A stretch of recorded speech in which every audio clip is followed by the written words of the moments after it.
right. Good evening, everybody. Welcome to Talking Landscape Photography for tonight. We're really excited to not have a guest tonight. Well, actually, we're not excited about that. It's a nice change, though. It's been a while since we've done an episode just with ourselves. But we are excited about the topic tonight, and that's around the takayna, the Tarkine area. Anyone that knows Nick, Paul, or I will know that we're very passionate about that area, as are a lot of Tasmanians. And so tonight we're really keen to share with everybody our experiences of the Tarkine and help people to be more aware, I suppose, of the area and all of the special characteristics of the place that really make it very special. And I guess why we should actually be protecting the area much more than it currently is. And that's probably the key thing around this particular area that we're talking about tonight. It's really, given the significance of it, the level of protection that is provided to it is it's I don't know, I would go as far as to say it's criminal, but that's probably a little bit over the top perhaps. But yeah, so I think what have you guys been up to during the week, Paul and Nick? And there's been a few announcements and things going on as well in the camera world. Do you want to start, Nick? I was just going to say what I've been up to because I didn't have anything last week. It was a bit embarrassing. But I've today finished work and I'm now on holidays, so that's good news. But the last week I've been flat out testing a camera for work, a new camera, just for our system to see where it could go. And it's been a bit of a rush through because of my holidays and budget concerns and issues, and then getting it to the other end of the state today. I drove to and from Hobart to Devonport and back today. So I'm a bit tired, but we'll get there. It's 3 hours each way. 8 hours driving. Yeah, 3 hours each way at least. Yeah, and then then home another half an hour south of Hobart. It's been an interesting week because I haven't used a mirrorless camera before, which might surprise people. I've got a D850. I don't need to use a mirrorless camera, but I've been really keen to try one. And the way things are going, I sort of recommended that we try one at work. So we've been looking at the Nikon Z5, which for our sort of work is good enough. It doesn't need to be high resolution, and it doesn't need to be super fast in terms of frame rates. And it's only a very small step back from the Z6 or Z6 II, full frame, 24 megapixels. But I just wanted to say basically how impressed I was with mirrorless and how far it's come. I mean, I've looked through the viewfinder of a couple of mirrorless cameras several years ago, and I was pretty unimpressed because the electronic viewfinder was the older sort of version and it was pretty low res. And these new high res electronic viewfinders are pretty fab. So if you haven't tried out a mirrorless camera, it might be worth grabbing one and having a look to see if you can, because I reckon next time Nikon brings out a high resolution model after the Z7 II, I'll be probably heading in that direction. I'm very impressed. So yeah, that's been my entire week basically. I've been busy testing and delivering that camera and all sorts of stuff with that. But yeah, something a bit different for me. That's fantastic, and it's good to see that your work's embracing the newer technologies as well and moving forward that way. And I'm sure that there's a lot of benefits that will come from that as well, which is really good. Just even from usability and how compact things are, and what sort of lens were you using with it, if I might ask, Nick? Yeah, actually, the Nikon 24-70 f4. We run currently with what we've got is a 2.8 standard zoom lens, and we don't need 2.8. And so why spend the money on a more expensive lens when this 24-70 f4 Nikon or Nikon Z S series lens is actually fantastic. I'm really impressed with the sharpness of it. I think Jeff Murray, who's a guest that we had on a few weeks back, he's just switched over to the Nikon mirrorless, and one of his lenses is the same lens, the 24-70 f4. And I reckon pair that with the 14 to 30 f4 wide angle, and you've got a really good, compact, lightweight kit for bushwalking and that sort of thing. So yeah, very impressed with that lens. It was it was good to see. Good to see a mid-range price and weight lens that really suits lots of needs, I'd say. Brilliant. And there's been a few announcements in the Canon world as well, Paul. Have you had a chance to? We've been busy, but I'm sure you've had a quick look. For the show, actually, they're announcing the development of a new R3, and with the way the Canon cameras work, basically the smaller the number, the top of the pile that it is. So if it's an EOS 1, it's top of the pops. So they haven't had a 3 version for a long time. I actually had one of the original EOS 3s, and funny enough, there's a new parallel between this and the last one, which was probably 20, 25 years ago, and that they're reintroducing eye tracking. And I don't know what happened in my EOS 3 and EOS 5. I think I had, they brought out this really innovative tracking where you could literally it would follow your eye, and it would start to sort of read where your eye was going, specifically your eye, as it sort of got used to sort of where you're looking. And you could not only focus, but also spot meter exactly at the point you're looking at when you push the shutter. Oh. So for high-speed action sport, weddings, all sorts of things, it was freaking brilliant.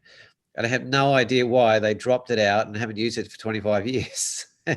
How on earth does that work? Kind of the same technology. Maybe they were using some infrared beam that was bad for your eyes or something, and they didn't want to tell anyone.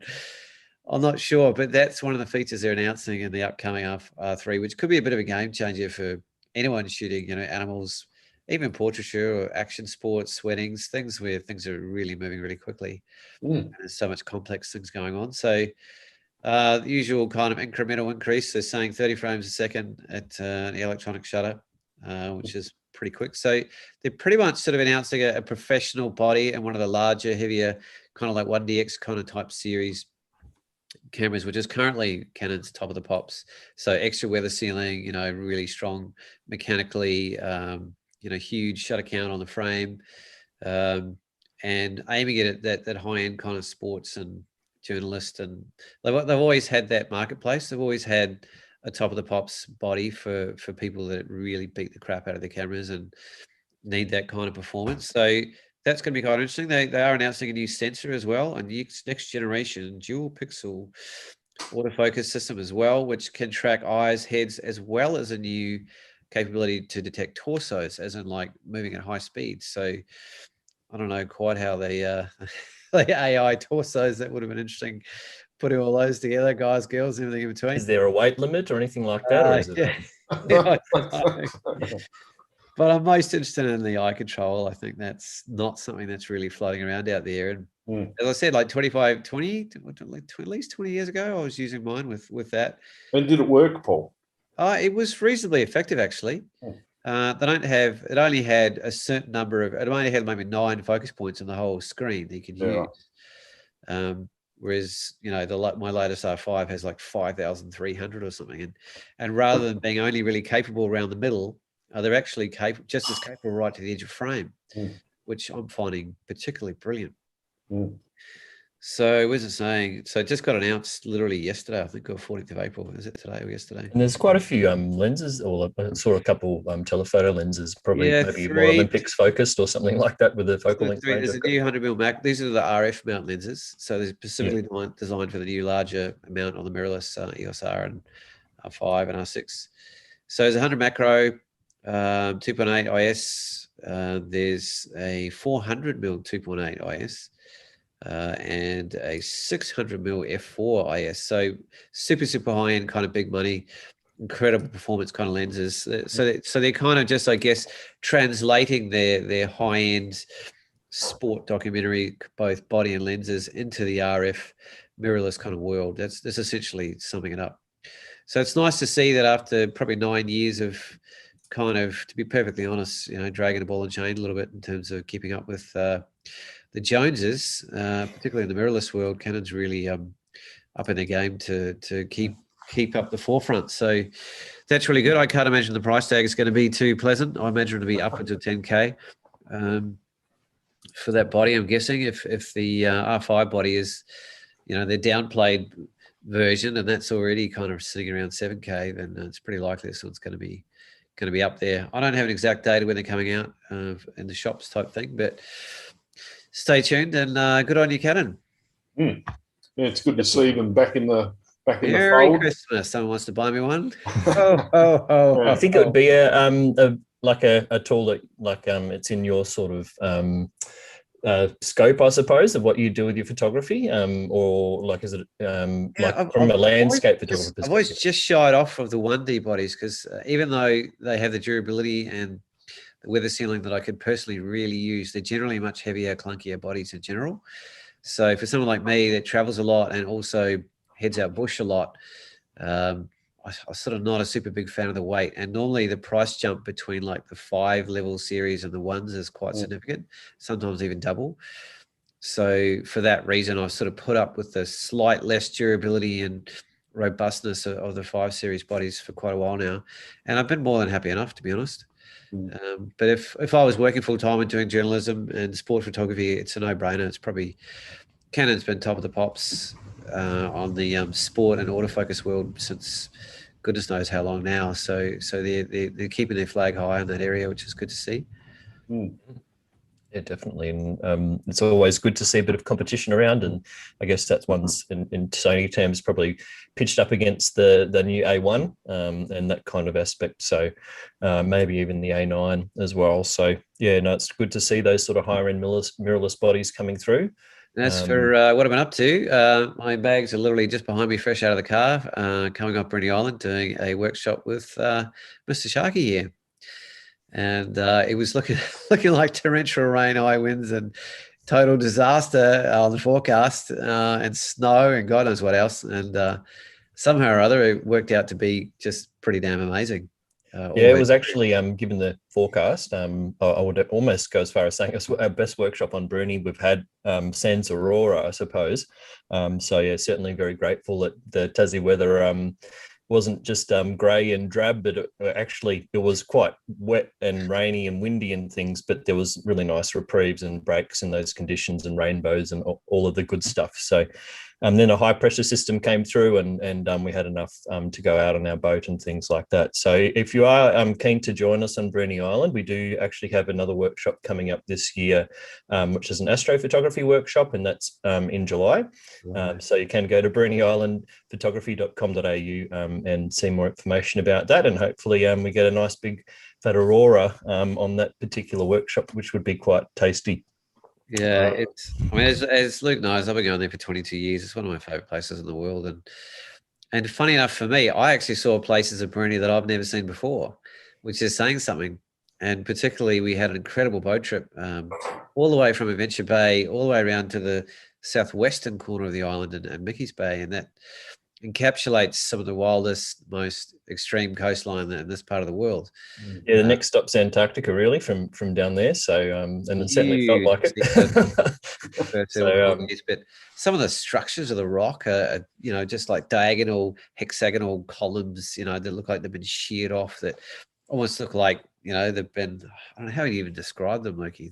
Yeah, dolerite columns and the almost giant's claws away sort of look in some of them where the extrusion sort of created those. I don't know if dolerite's hexagonal or what the structure is, but it's definitely got that look to it.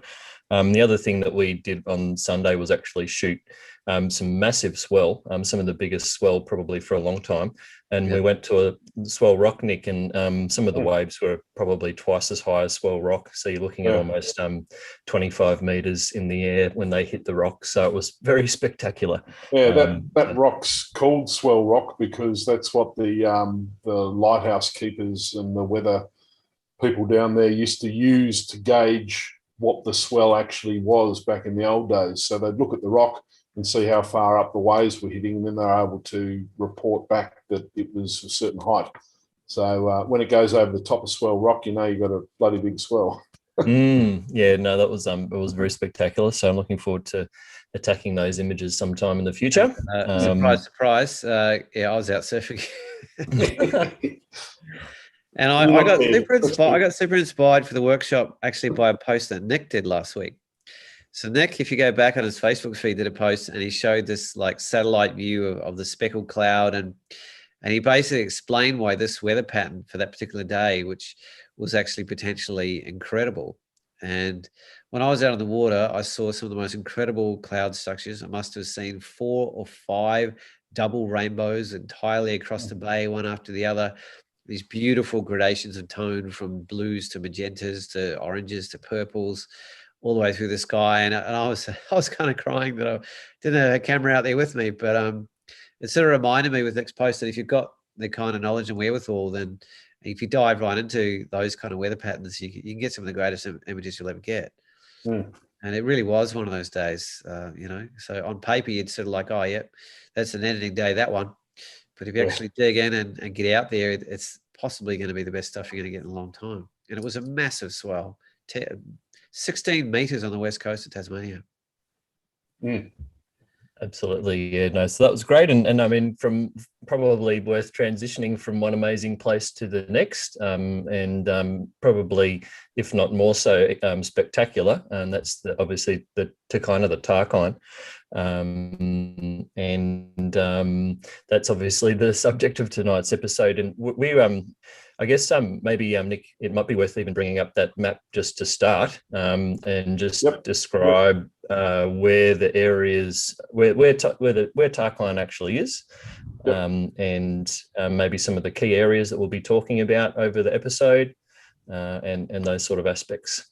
Oh, you need to enable my screen. I do actually, don't I? That's a very good point. So that's come through now.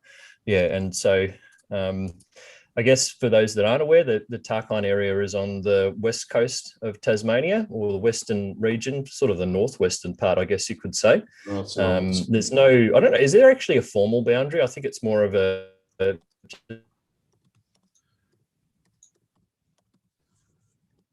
We're losing you, Lunky boy. It generally encompasses that area. Nice, so, excellent. Yeah, just so people know, there's some really wild weather coming through Tassie at the moment. My windows are rattling behind me, actually. So, and Lukey's up a bit higher, and probably his internet and all our internet might get a bit funny with the weather. So we'll see how we go. Yeah, it's pretty bad. What are you looking at the moment? We've got your map up, Nick. Oh, you got the map. Oh, yep. Good. I thought I had the wrong screen. That's cool. Right. Okay, so obviously this is Tasmania, and we're looking in the far northwest. So if you can see where my mouse is tracking, it's sort of that area. It's not a well-defined area, and there's always a lot of argument, particularly from people that aren't conservationists, about whether the area actually exists or whatnot. But I'll show you a bit closer where we mean. Basically, you can see here on the view large areas of forest in the centre here, and you can see it says Savage River Pipeline Forest Reserve and Savage River National Park. That's the heart of the Tarkine area. But if we look up here towards Marrawar, the area sort of south of Marrawar and above Arthur River is about the boundary that most people talk about with takayna, the Tarkine. And then it goes all the way down the coast to the Pieman River here, which is, if you see Corinna there, the Pieman River comes around there. And that's generally considered the lower boundary. And then if you follow across here, there's a road called the Reese Dam Road. I think it's the Reese Dam Road. And it runs all the way through the centre here to the Murchison Highway, which is over here. And then basically, if you follow the Murchison Highway up and everywhere in between, that's the area that we're talking about as the Tarkine. So it's a very large area. It's a whole bunch of different reserves that make it up. There's one national park in the Tarkine called Savage River, and it is remote. It's pure wilderness, and it's quite small. It's rainforest, and basically not many people go there. If we're looking further on this map here, you'll see this big scar here, which is actually at the town of Savage River. And that's the Savage River open cut mine run by Grange Resources. That has been in operation for many, many years. And they reckon it's got about another 250 years in it, Nick. Yeah, it's absolutely enormous. I mean, you can see the scale of it from there. And basically what happens is they mine the minerals there, and then they send them via pipeline. You can see this cutting here. You can actually follow that all the way through the middle of the rainforest. So it's a road with a pipeline attached to it. And you can follow that all the way basically to the north coast, to Port Latter. So yeah, you can see Savage River Pipeline Forest Reserve. Well, it's a little bit of an interesting name for it, but it basically is protecting the pipeline, not so much the trees. And you can see it runs all the way through. If we zoom out and follow it up, eventually we get to the coast and we get to near Stanley and a place called Port Latter, which is here. And then from there, the product is refined to a certain degree, from my understanding, and then on this massive jetty, the boats pull up and it gets shipped out. So if we zoom back out, Savage River's there at the base, and the pipeline goes all the way up to Port Latter, right up the top there.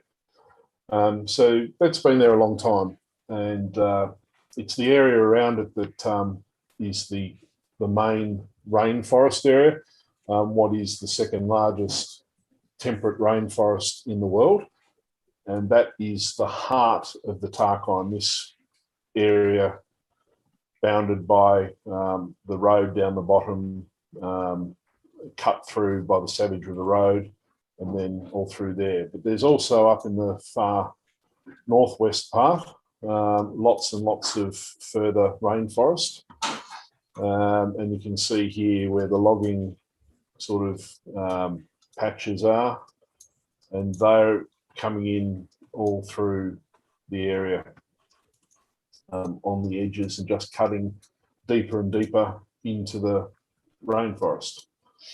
But the middle really is genuine wilderness. It's a very, very special place, and it should really be a national park. But if we just look further, the coastline is incredible, and that's what makes, well, it's part of what makes takayna so special, is the diversity of the areas from a landscape point of view, but also it's one of the oldest cultural landscapes on Earth, and obviously certainly in Australia as well.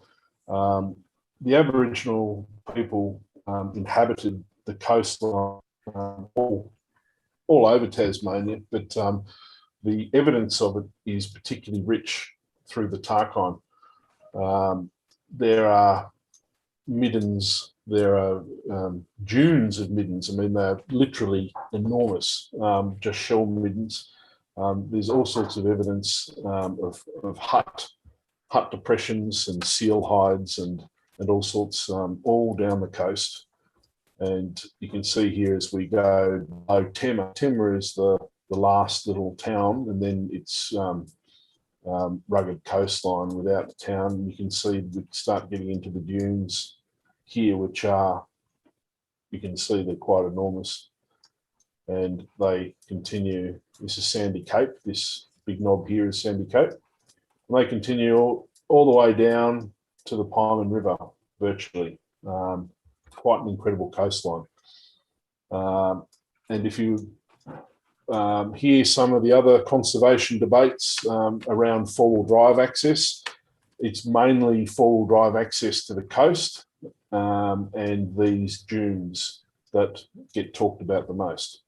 So there's a main four-wheel drive track that runs from Temma down to Sandy Cape, going through these areas here, which are absolutely enormous shell middens and petroglyphs we've got rock petroglyphs in this area as well, and then the beach is utilised as the track to Sandy Cape, so the closer to the water rather than the dunes.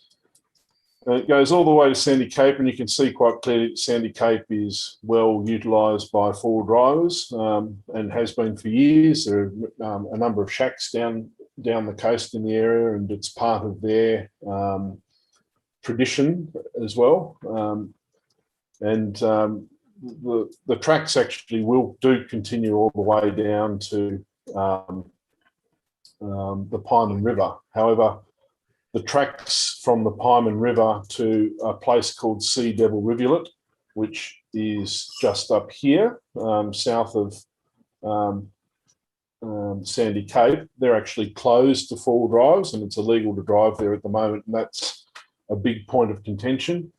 And I think most conservationists and people would agree that they don't want to restrict four-wheel drivers as such. They just want the four-wheel drivers to stick to the tracks that have been established, and the main tracks that have been established, and not to drive through the dunes where the middens and the history is, and also a huge number of seabirds nest in the dunes as well. So that's that debate. Anyway, it's probably getting a bit dry for everyone at the moment, but I think I've probably shown you just how big the area is. The other area worth mentioning is there is a road that runs from the coast that runs all the way back in a loop towards Smithton, and that's called the Tarkine Forest Drive, and that's where most tourists, in fact, this sort of loop that you can see here, that's where most tourists are sent to have a look at the Tarkine, and it's really accessible. There's a bunch of really cool things you can see in that area, and with some small walks, etc. But that's the main tourist drive around in that loop there. It's kind of newish, like even though we call it a tourist drive, most people, it wasn't really on the radar at all until about 4 or 5 years ago. Yeah. So the loop has always been there as forestry road. And it was all gravel, and then part of it got sealed, and then about 5 years ago the rest of it got sealed up to make it more accessible to tourists, which is it's good in lots of ways, that it's accessible for people to see, and basically to visit the Tarkine is to fall in love with the Tarkine. So I certainly encourage people to come and have a look for themselves. But this area doesn't tell the whole story. It tells part of the story and certainly when it comes to forest, you can see some beautiful forests in there. The cultural landscape is more to the coast, and if you can ever snag someone that knows a bit about what is actually there on the coast in terms of the culture, it really is worth listening to. And I do hope there's some interpretation that's available to tourists in the future to show what incredible history there is there. A lot of the forest debates of late have been around this Sumac Forest Reserve, which is this really large area of forest south of the drive here. Just big tracts of forest in there, and they've had some sittings with environmentalists preventing logging from happening, and you can see the sort of the incursion starting here and in other areas nearby. Really huge trees in there, just enormous, huge swamp gums and stringy barks and myrtles all through that area there, which is really beautiful. And the other road to mention goes from here just north of Tema, and then goes to, sorry? The road to nowhere. The road to nowhere, yeah. So this road, it does go somewhere. It goes to Corinna down the south here. Corinna is a wilderness. It's a tourist village. It wasn't always a tourist village. But it's very much in the wilderness, and you can stay there. It's a very beautiful place to stay and disconnect from the world. But this road is all gravel, so you have to be careful if you're going to take it. There's no fuel, there's no shops, there's hardly any phone reception, but it does give you a really different perspective of the Tarkine, because it goes mainly through button grass plains, and it's accompanied, as you can see off to the west of it here, there's a very large mountain range called the Norfolk Range, and it's quite spectacular. And a number of people have sort of said it reminds them of the Scottish Highlands, and I've got a photo of them later that I'll show you. But it's a really beautiful scene through there. But you're not driving through rainforest until you get to the bottom section near Quarry. You start getting into it. As you can see, the brown patches are mainly button grass, and then green over to the east and the north. The rainforests, the really big rainforests. So hopefully that gives you some understanding of the area and how large it is, and why you need quite a few days to view it properly, and you do need to plan really well. If you're into actual bushwalking and camping, then a walk down the coast will probably be the greatest walk you'll do, especially if the weather's okay. The weather's usually a little bit interesting. The westerly winds, if we zoom out a bit, there's nothing between Tasmania and South America. So the winds come through the cleanest air in the world, as measured just north of the Tarkine at Cape Grim. And so the weather is constant, and it's a constant companion. You have to be prepared for it, particularly on the coast, and I'm sure the others will talk about it a bit more. That was quite lengthy. Yeah, I mean, it's all good. It's one of the most special. It's one of the most special areas left on the planet. It has, if Nick had mentioned it already, to get listed as a World Heritage Area, which is the highest level of protection in the world, you need to fulfill 1 of 10 criteria. And the Tarkine fulfills 7 out of 10. And there's only 2 other places on the entire planet that have more than that. Even like the pyramids of Egypt only have like 2. No, it's not even a national park. What's that?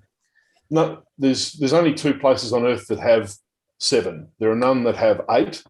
And one of those places is already in Tasmania, which is the Tasmania Wilderness World Heritage Area, with 7 criteria. And there's another one in China, I believe, as well.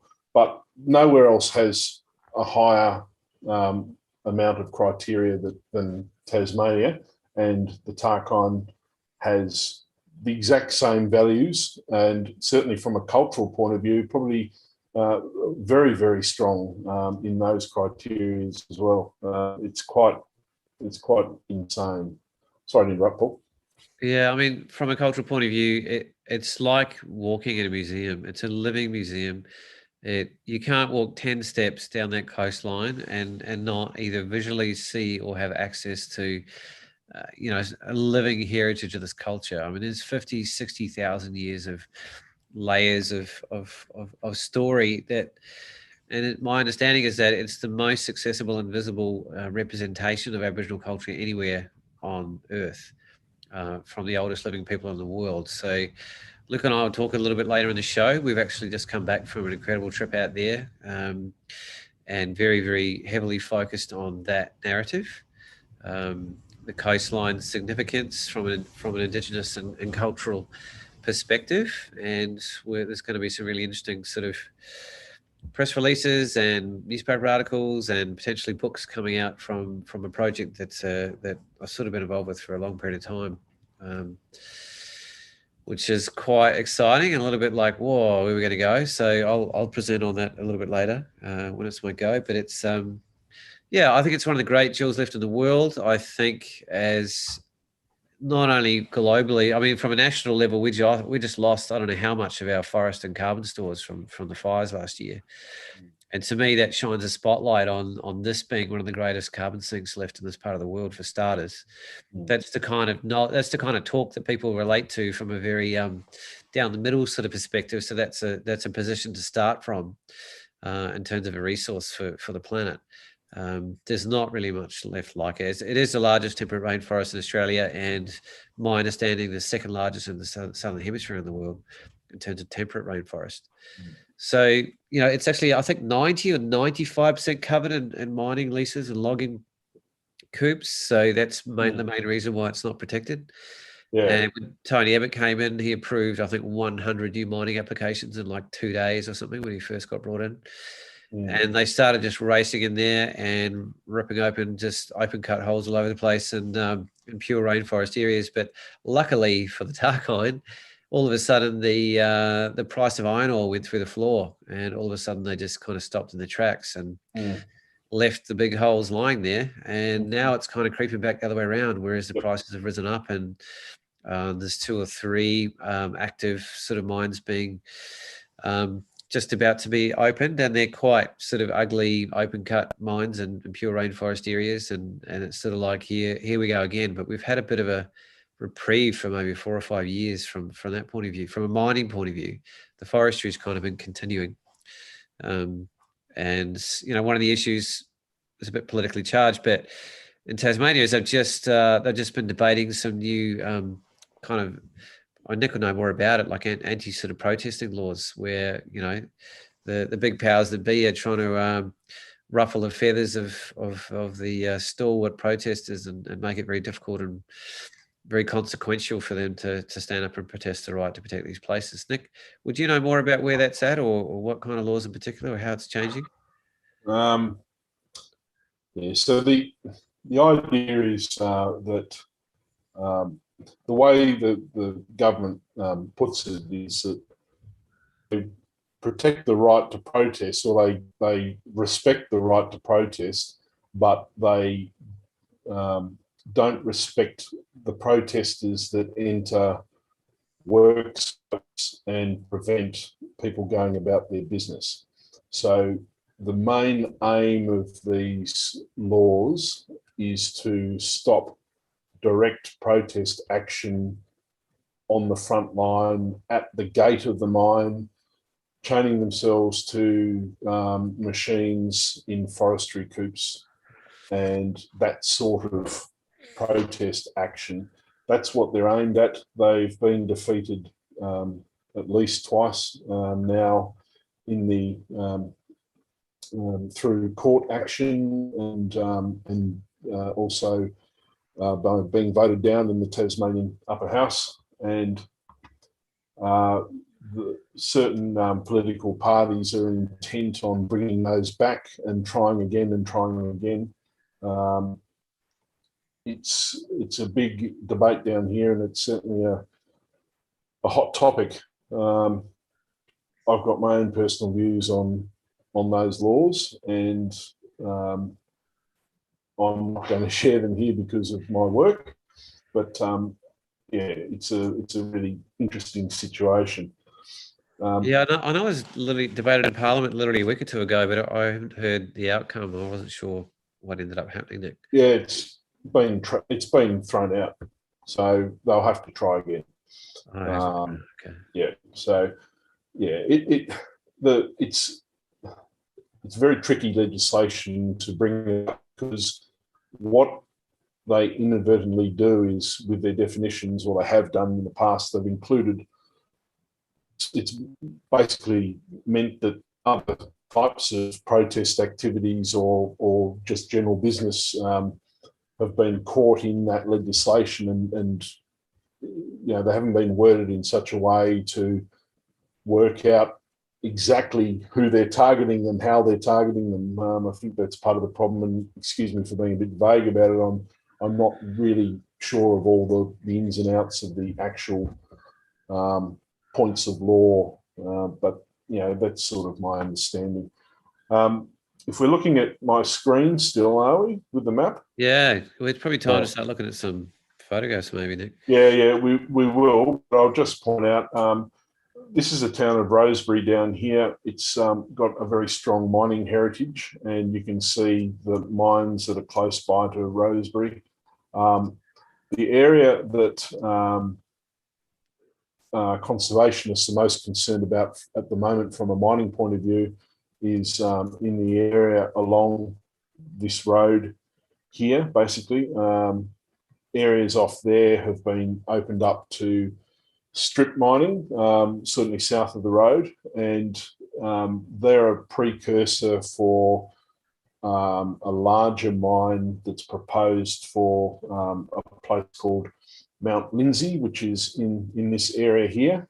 A very large tin mine is proposed for that area, and that would cause significant incursion into the rainforests. So I think it's there. It might be just along the road here a bit, actually, but it's in that general area. Very large area of rainforest is under threat.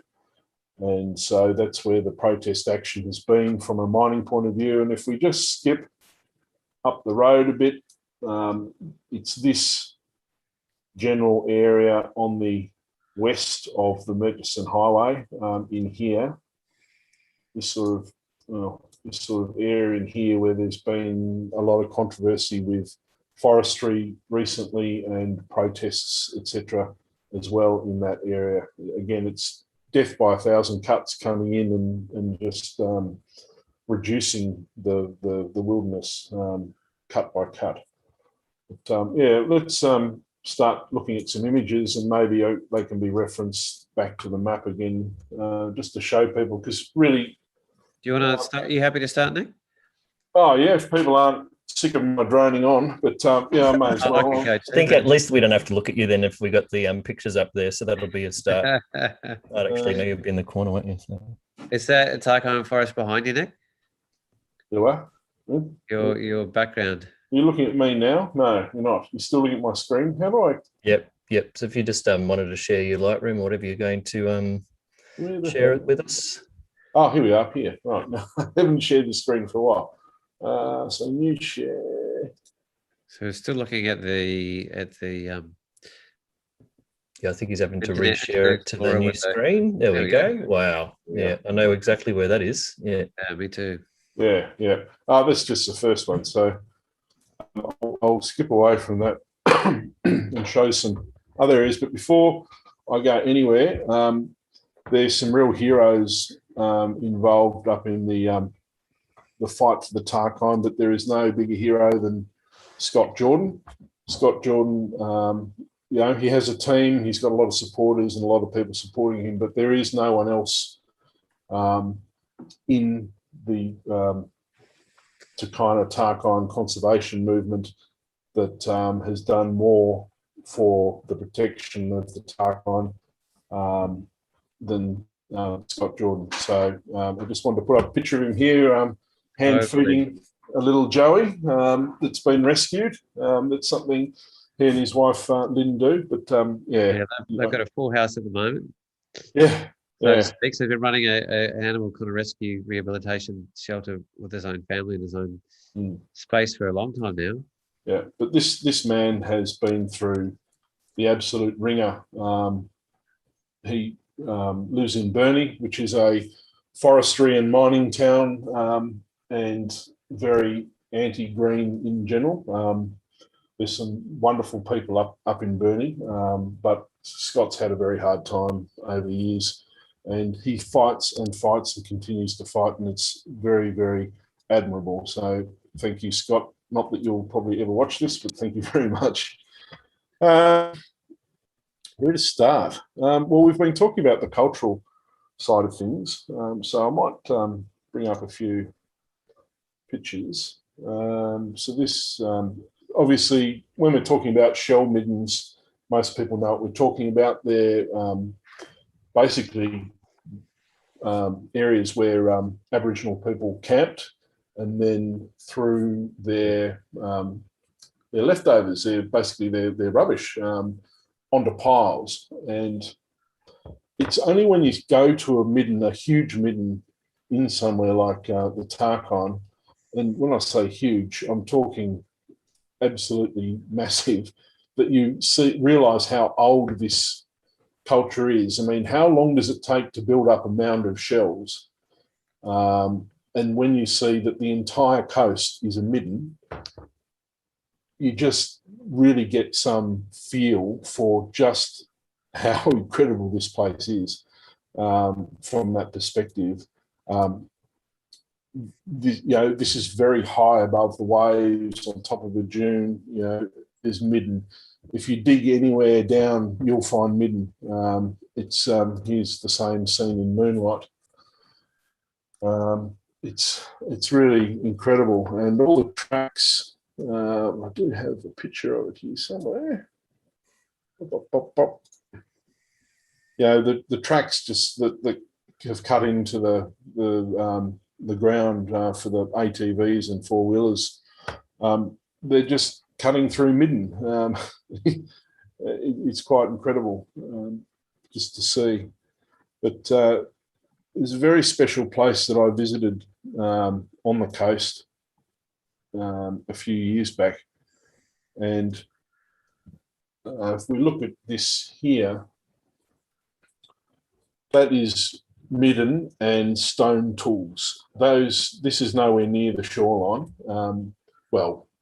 It's probably a couple of 100 metres from the shoreline, but those rocks are not just random rocks. They're rocks that have been used in the preparation of food and preparation of other implements and whatnot, and they've been used and then left on the midden piles and scattered.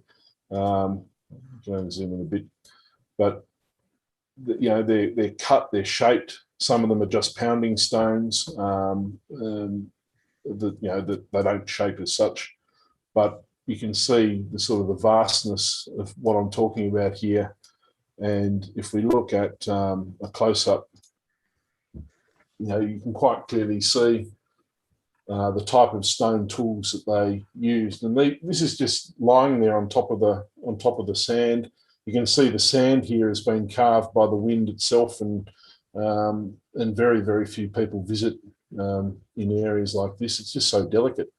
But the landscape changes with the wind, and these sort of things are revealed. This is actually back from the water a bit further. This is an Aboriginal stone tool quarry, an enormous one. So this was a place where they cut rocks out to carve further tools for their use and for trade with other Aboriginal groups around the state.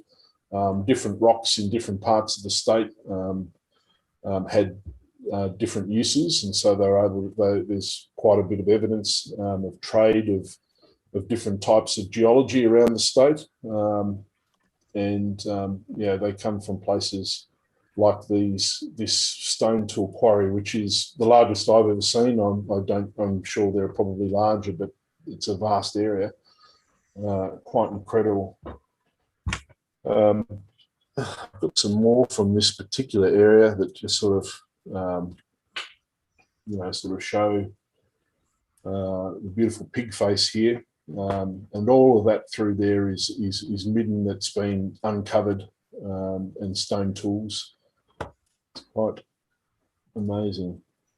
A bit closer to the coast in the same area.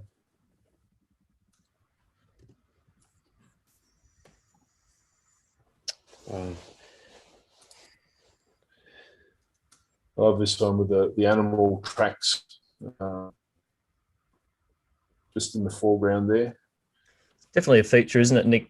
Just like you can see how much life is actually out there when you go to these places, and the dunes are pretty much untouched apart from all of those animal tracks, and it makes you realise that there's, even though you mightn't see them, there's plenty going on out there.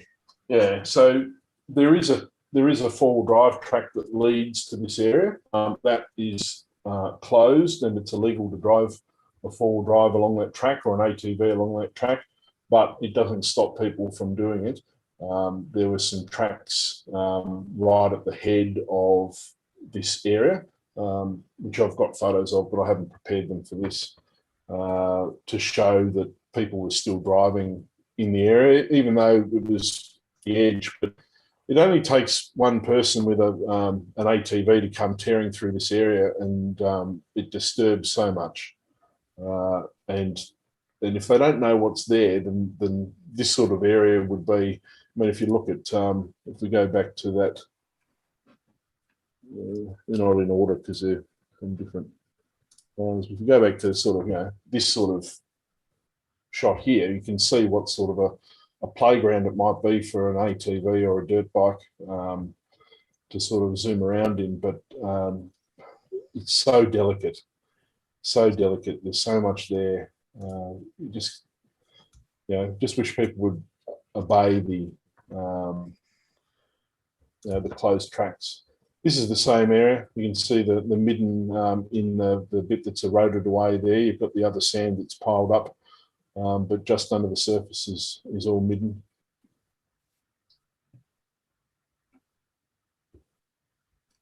Right through there. Yeah, that's all from the same area. And the geology nearby is just beautiful. And I love the kelp. I love this. This is one of my favourite photos. I just love these chocolatey sort of swirls and the kelp, and this is sort of semi-dried kelp, and it's dried in this just beautiful, beautiful patterns and swirls of. I reckon I've done about 15 different versions of this photo with different crops and black and white and all sorts of things. I just really love it. And of course the kelp was something that was very much used for making baskets and other things, even eaten and used for ailments as well by the Aboriginal people, I believe. Quite incredible. Do we want to go to someone else, or do we want me to keep going with other areas, guys? I think it'd be good to look at sort of more of the forest areas too, just to show the depth of what's going on out there.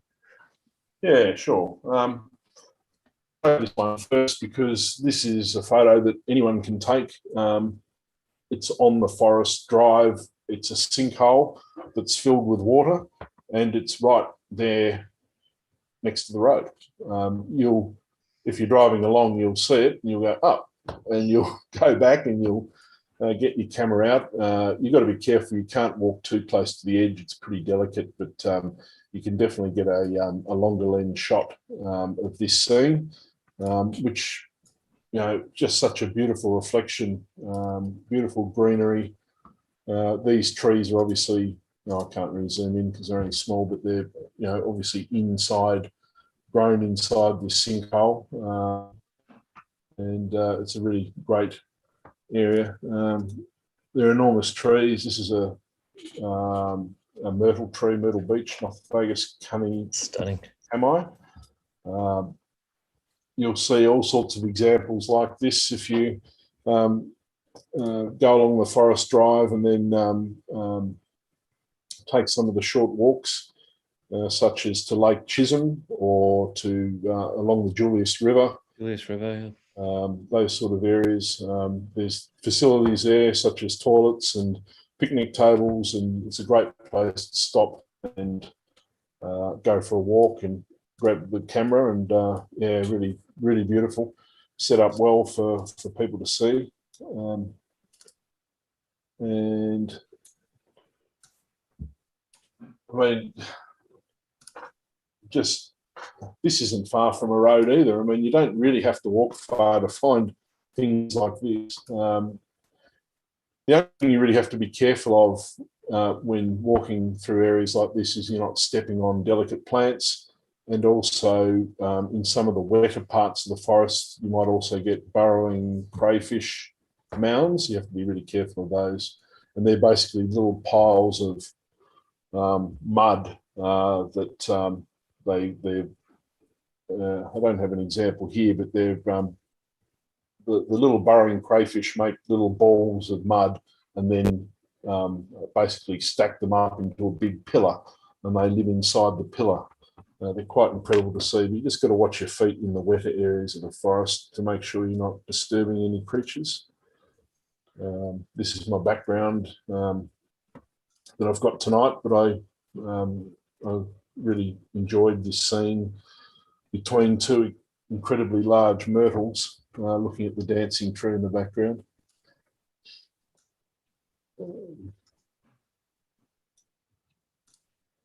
The rivers are stunning, absolutely amazing. It took a bit of an effort to get to this particular spot, but there are places where the bridges, the roads go directly over the rivers, so you can stop and just shoot from a bridge. Really, really stunning. And it's beautiful to be there in the winter mists. Early morning, you get these sort of shots.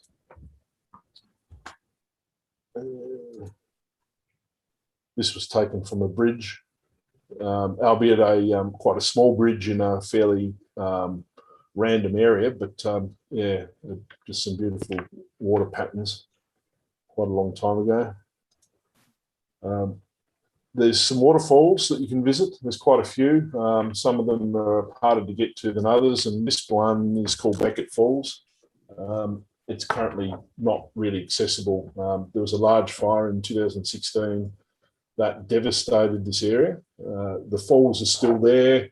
The ferns in the immediate area of the falls are still there, but the place has been clogged up with burnt logs. You can't drive your car all the way to the trailhead, and the trail itself has been destroyed by the fires. So it's a bit of a pity. It's going to take a long time for this area to recover, but I was very fortunate to visit a couple of times before that fire came through. One of the most beautiful creeks around. Really is an incredible little place, and it's such a pity that the fires have got so close into the rainforest where they're not supposed to be. This is called Mcgowan Falls, and that's located in the sort of the eastern half of the Tarkine. If you get a copy of that Tarkine Trails book that Paul talked about last week, I think it was last week or the week before, yeah. It's definitely worth getting, and they have directions on how to get to places like Mcgowan Falls. It's a bit of a scramble down to the bottom of this. There is a track, but it's steep. It's not suitable for young children, but it's definitely worth it if you're able.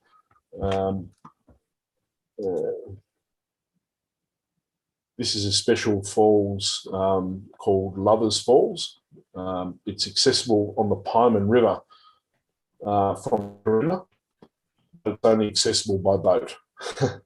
So to get there, you either have to kayak or have to take the river cruise on the Pieman River, which goes on the floating museum ship called the Arcadia, which is built, I believe, out of Hoelen pine. It's a magnificent cruise. I think it's about $100 per person for the day. I might be wrong, it might have gone up, but you basically leave from Corinna and you go out to the Pieman Heads on the Arcadia, and I'm not sure if the Arcadia can stop at Lovers Falls or not, but you may have seen, there's a photo that is often put on social media by Tasmanian tourism authorities. You'll basically see a doorway from the river, like right on the river, into the forest, and that's where Lovers Falls is. I've got a bit of a shot of that, Nick, that I can show, but if you wanted to access it, you can actually talk to the people at the Corinna Wilderness Lodge there, and they'll be able to organise a small boat to take you out there. Yeah, and they charge about, I think it's half the cost of the Arcadia trip. So, but they can take you there especially, and I think you can also hire a kayak and kayak there yourself as well. Yeah, it's a magnificent river. If you're going to kayak, don't kayak alone. Take someone with you. It is usually very still and calm, but it's a big river, and you've got to be careful. But just on that trip on the Arcadia, It takes you to Pieman Heads. Pieman Heads is an incredible place where the coast meets the river, and there's a big beach there where the logs have come down out of the forest in flood down through the Pieman River, and they've reached the sea, and then they've been thrown back up on the beach. It's a sight to behold. If you go into Google Maps and then you zoom in on the Pieman Heads and you look at the beach, you'll see the logs just littered down that beach. And that's the same as you get at the Arthur River, which is the very accessible place to see the same thing, and a place called the Edge of the World, which is a photo I've got here, and I'll have a photo of mine, which I'm pretty processed these days. But this area, you can see the, you can see the logs here on the coast. They've come down the Arthur River and they've been thrown high up. You can see them sticking up here on the rocks. They've been thrown by the waves on top of the rocks, and there's evidence of that all down that area near the Arthur River and near the Pieman River. Here's another photo. You can see up in the top there. You can zoom in a little bit, that the logs there on top of the rock. Quite a sight to see, and it's a landscape photographer's wet dream, but a difficult one if it's very windy. So just bear that in mind. We've been going a while, but another place on the Tarkine Drive you can see is the Milkshake Hills. It's just opened back up. It was devastated by the fire. It has just opened it. Yeah, I was wondering. Yeah. No, I was in there with my family only in October, not long after it had reopened. It's a beautiful picnic and barbecue area. It does look a bit different now the fire's been through, but it's still very beautiful. And you can take quite a short walk. It's only about 20 minutes, I think, maybe 25 up to this point on the Milkshake Hills, and they're called the Milkshake Hills because they look like milkshakes or something. Which you can see from the Tarkine Drive. They're quite a uniquely shaped set of hills, very bare with the button grass, and the fire ripped all through this area. But button grass is supposed to burn, and these hills have recovered really well. It's just the rainforest and large eucalypts down in the picnic area and the surrounding forests that were badly singed by the fire. But it's definitely worth dropping in there and having a look. What else have I got to show? This is on the Nelson Bay River, which is near Coota Rocks and Sarah Ann Rocks, which are areas on the coast between Arthur River and Tema. There's so much water on their neck. Yeah, this was after this is after the fires in 2016, 6 months after they'd been through. And then we visited, that's my very good friend, Ben Walter, on the other side of the bank there. We visited for an article he was writing. We toured around with Scott Jordan.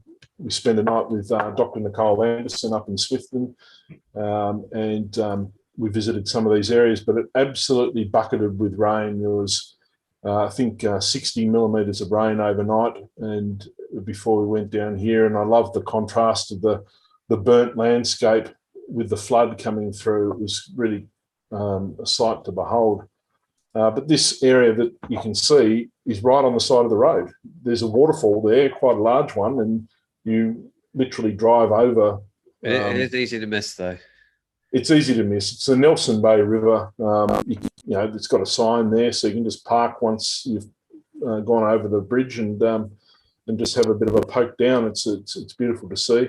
And of course, the colour of the water is from the tannins of the bush. It's not polluted or anything like that.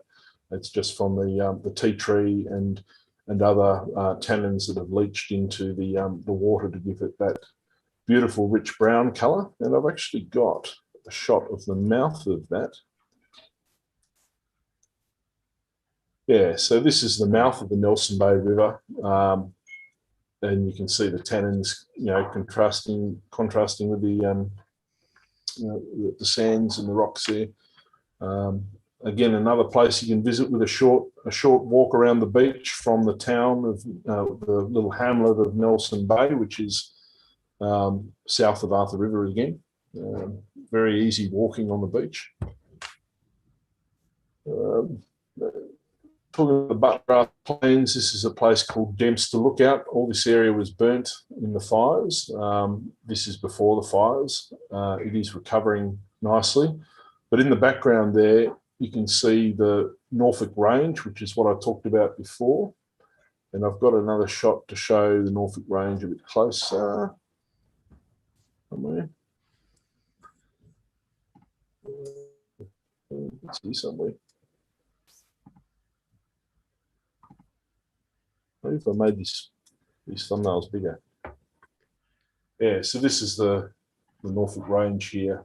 And again, you can see that button grass that I was talking about, which really is a feature. But it's a beautiful range. And if you drive down the Western Explorer Road, or the Road to Nowhere as it's called by locals, that was a conservation fight as well, actually, the Road to Nowhere. That's what started the Tarkine protection movement, basically, in the area. They didn't want the road pushed through because it didn't go anywhere in particular. And they were right, but the deed's been done, and you can use it to skip between the coast and the rainforest down at Crina. It's a funny wee spot because rental companies won't let you drive through there because I think it's 75 kilometres without a single house or structure or anything on it in a road. Yeah. Basically no reception, so it's not the kind of place you want to break down. No. And I think, correct me if I'm wrong, Nick, but it was part of the protesting was it was built on the premise of a tourist road when really it was a tax-funded forestry road in reality. Yeah. Look, at the concern was that it would open up a lot of the area to logging, and that concern somewhat true. Well, very much true, I suppose. But if you do look at where it mainly goes through button grass, but it would allow plenty of incursion into the western edges and the southern edges of the large tracts of wilderness rainforest there. So, yeah, it very much destroyed the wilderness values of the area because there was no road in there. It was a very it's a big dissecting place. Road, like it's dissecting a huge area, so it really is quite invasive. Yeah, it's very invasive from that point of view, and it's destroyed wilderness quality because of it. There's nothing we can do about it now, but that was a very large conservation fight. I just wanted to point out, one of the major fires was from a four-wheel driver who I think rolled his car on there, and he decided to light a fire to get help, and I think did it go for a month or something? Or more, and just burned out. That was one quite a long time ago, wasn't it? Yeah. I do remember hearing. It went for a long time. Yeah, I remember hearing something about that. I think it was a bit before my real interest in the area, being a youngster at the time, I reckon. But the geology on the coast is something else.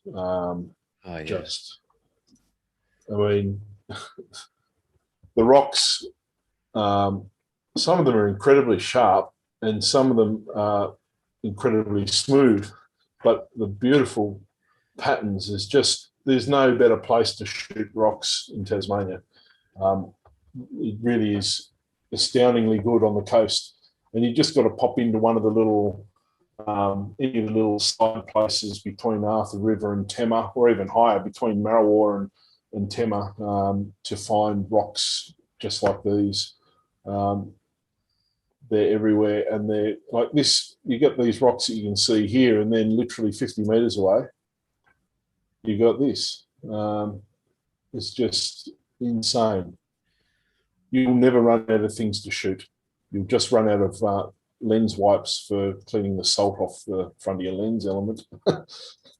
That's about it. But yeah, it really is an incredibly stunning place to photograph.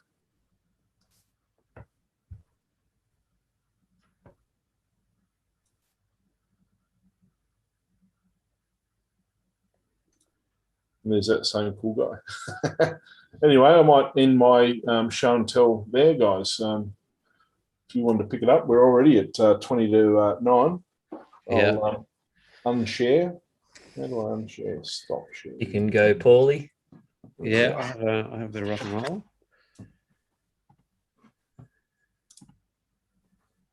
Is that my desktop? Let me know we're looking at Lightroom, guys. Does it look like Lightroom? Yep. All right. I will say something I never said in public before. I actually was totally naked when I took this photograph. No joke. It was a long time ago, maybe 22 years ago, and it was super hot, and I was sweating to buggery. I hadn't seen anyone for like 2 days, and just for a couple of minutes there, I just took them all off to wipe myself down, and just happened to have my camera nearby, and click. And that's what you shot. Very yeah, it's kind of almost, it looks like a wolf head or an animal, sort of with the ears and the pointed snout. It's an old film shot, but I feel like it's sort of maintained its value and integrity for a long period of time. Absolutely. For an old shot. And one of the things that's intrigued me from the very, very beginning, this is one of my first explorative trips, the first explorative trip I had to the west coast of Tasmania, which has become a huge love affair for me for pretty much the entire time since, right up to this very week, in fact, which I'll get to by the end of my little sharing. And the dune areas out on the west coast that most people don't even know they really exist, and the areas that Nick pointed out at the beginning of the show are some of the areas that fascinate me the most. And it's actually where Lucy and I have just come back from. And this is at the very, very starting point on the southern edge of these huge dune fields that run for about 30, 40 kilometers north of here. So this is at Interview River, which is close to the southern edge of the Tarkine, about 10, 12 kilometers north of Pyramid Heads. Yep. And I think if you look very, very closely, Chris Bell's up there taking some pictures. And I didn't know that. That's awesome. Yeah, and one of his photographs in the book of the Tarkine was actually taken from right there. I know which one. Yep. During the same light. And he was packing up his camera saying, far too dramatic, lights far too dramatic. And I was like, you've got to be joking. I was tripping out, getting my friends to do laps around circles, because I was, I've actually been engaged in the west coast of the Tarkine in particular for about 15 or 20 years in terms of ecotourism and promotion, and the Bob Brown Foundation and various kind of art therapy projects, and just things to bring value beyond the experience itself out into the wider community. And here I was supporting a friend of mine, Davis Walker, or Mark Davis is his real name, and he invited us and Joe Shemesh and some filmmakers and other people out to get some material together. He was one of the first people to push ecotourism as a viable alternative to mining and logging in terms of economic value into this area. And himself and my good friend Rob,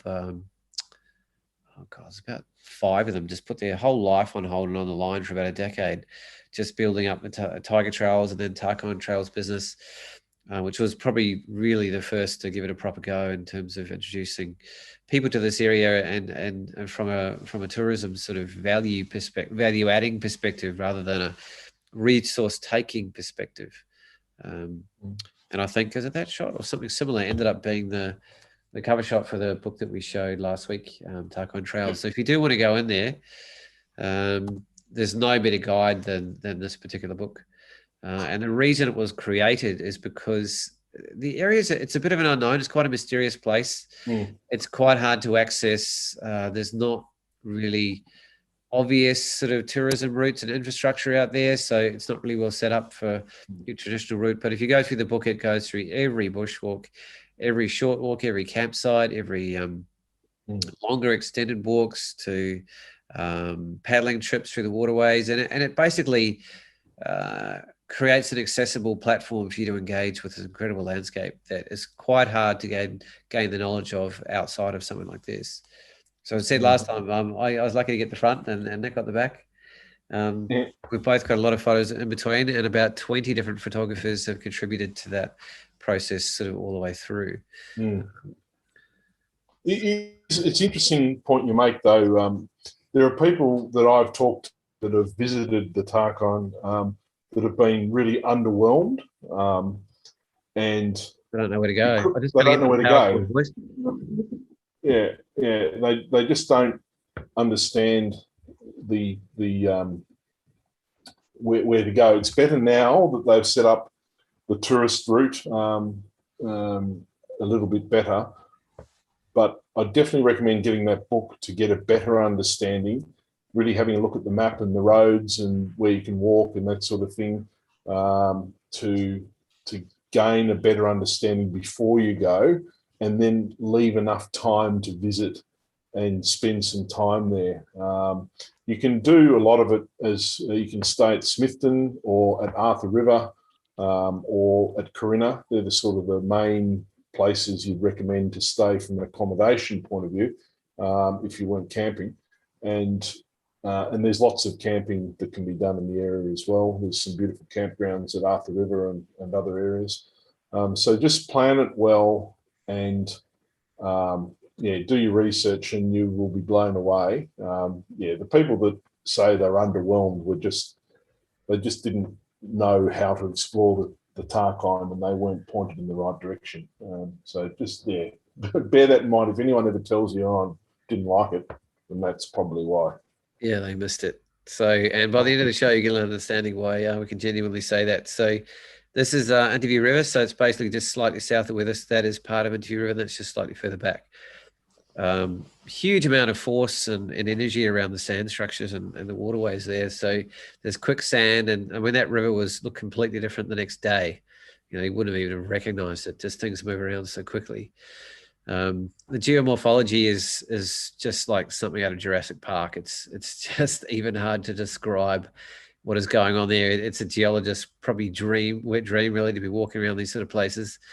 But you can just see the way the structures of rock have just melted and morphed, and the conglomerates and blended together in different sort of structures. This is one of my favorite spots on the southern edge of the Tarkine. So you can just slow down and have a field day on all the smaller details. You can open out a little bit more and get low in some of the waterways. Just look at just the curves and layering, like what kind of forces were involved to make that happen.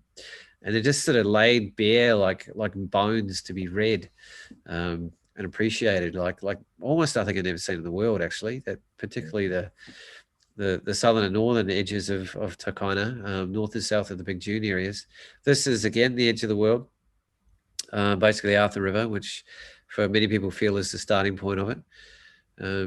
This is actually a father and son, Indigenous people that were spent 3 days on country teaching his son how to hunt and fish and traditional methods. And that's actually the only time in 27 years I've eaten a piece of meat, because the young boy there learned how to fish for abalone, and he cooked it and he handed it right to me, and he said it in Palawa, and I was like, I ain't gonna say no to that.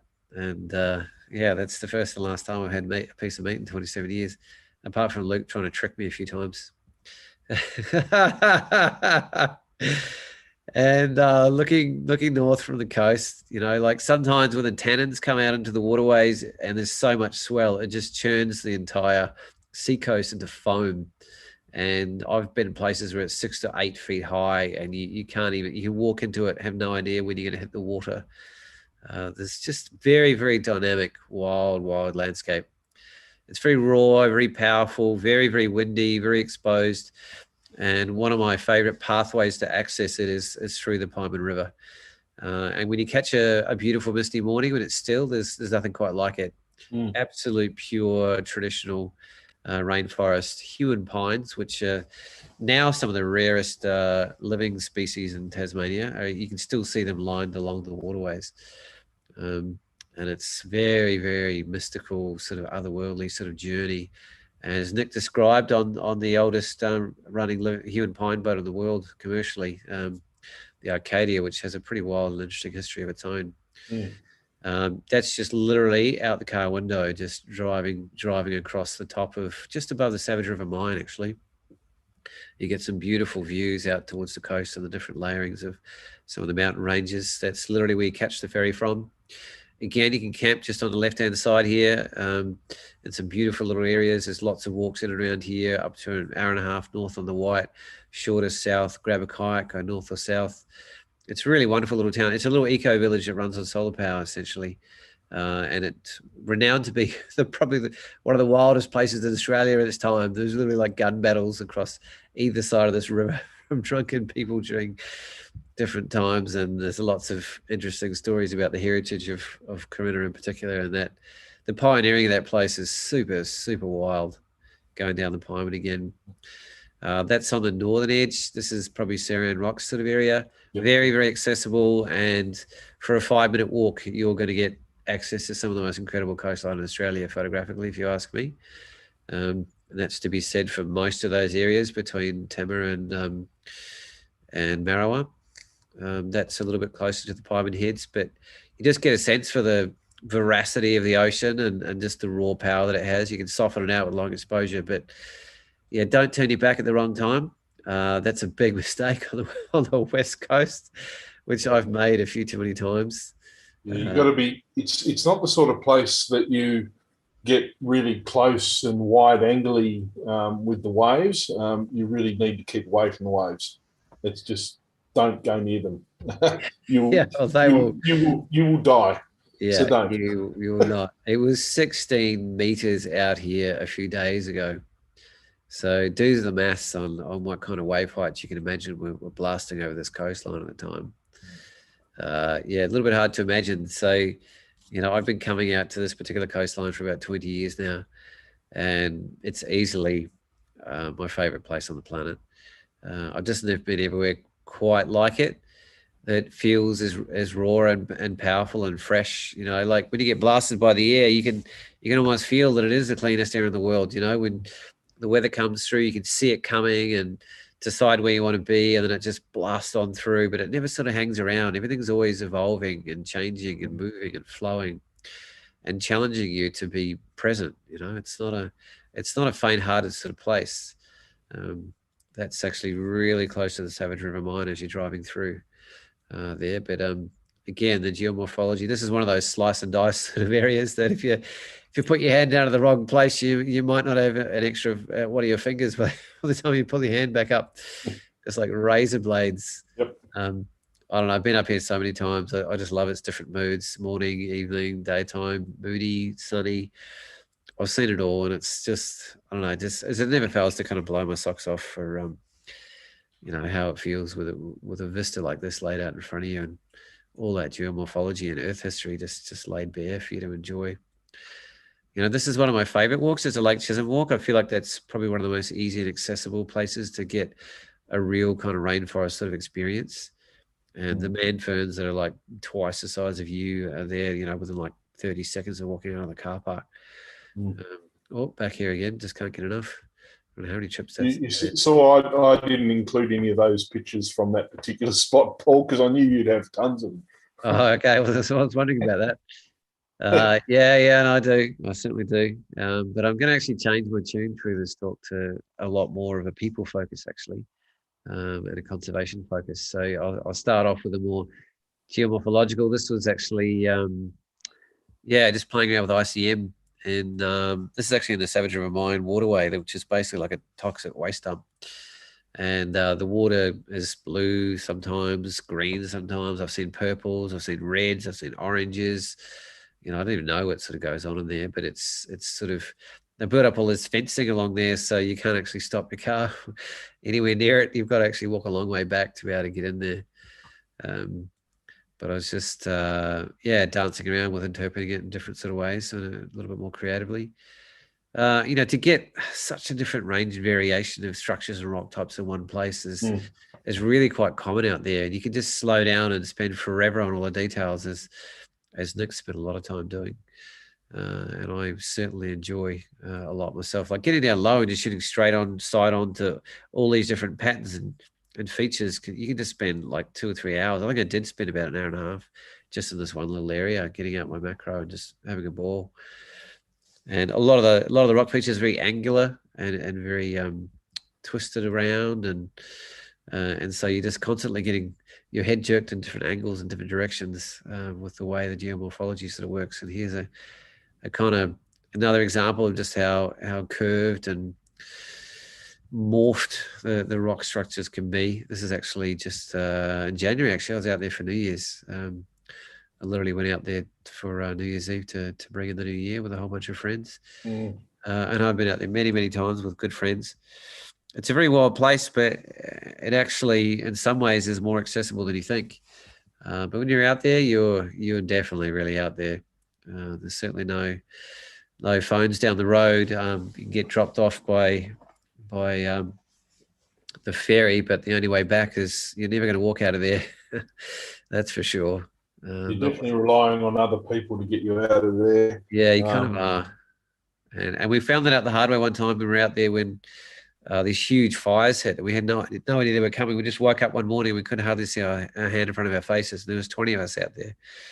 And we were like, and we weren't getting picked up for another 5 or 6 days. So we were like, what's going to go? What are we going to do here? So we just made sure we camped right on the coast on a big kind of open gravel beach and as close to the water as we possibly could. And then the wind turned around the next day and we saw 3 massive mushroom clouds of fires just inland. And we ended up just kind of riding it out. But it was pretty massive, the fires that came through, and they were there for a long period of time. Probably about a month, I think. So, people on country is something that I wanted to sort of move into a little bit. So I think one of the things that engages conservation of place is people building, living in real and genuine relationships with a place. And there's no better way to do that than in person. And probably the next best thing is through photography and video and storytelling and writing. And so I've sort of been blending those two together more and more when I spend my time out there to try and do what I can to help the conservation of the place. So when I was talking about the gentleman who, he'd put a huge part of his life and sort of breaking down the door of ecotourism and the Tarkine, it's this man here, Mark Davis. Very, very, very, very dear friend of mine, almost like a brother to me. And here we are, another New Year's actually, when I was about, a good 3-4 hour walk into the heart of the Tarkine on the Huskisson River, in a very, very special place. And we just brought in the New Year together, and we were just acknowledging, the 15 years or so that we'd spent together, out in this place, just trying to fight for it and stand up for it and sort of be its voice and share its story and help build connection with other people around it.